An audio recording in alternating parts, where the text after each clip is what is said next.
ای کبک خرامان از کجا میایی؟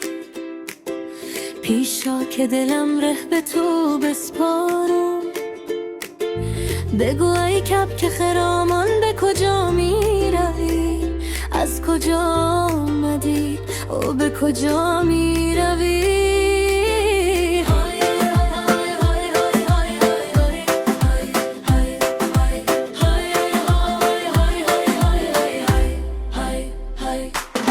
چشم سیاحت شده دزد دلم،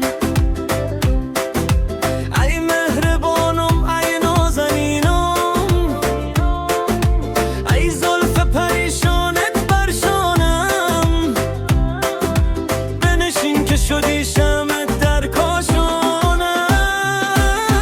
گل بیقرارم هوای تو دارم، شبهای تارم صدای تو دارم، با خنده تو بهار میآید،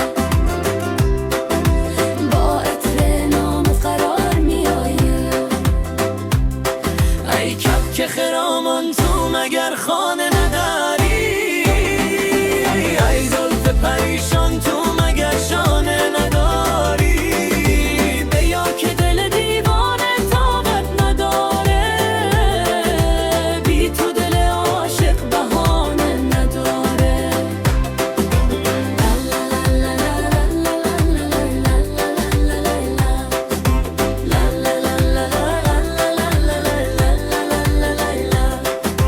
من میرم و یارم میایه، شادی به دل بیقرارم میایه، در رین جوانی نظری به ما نمایی، دنیا گذران است غمش میمانه.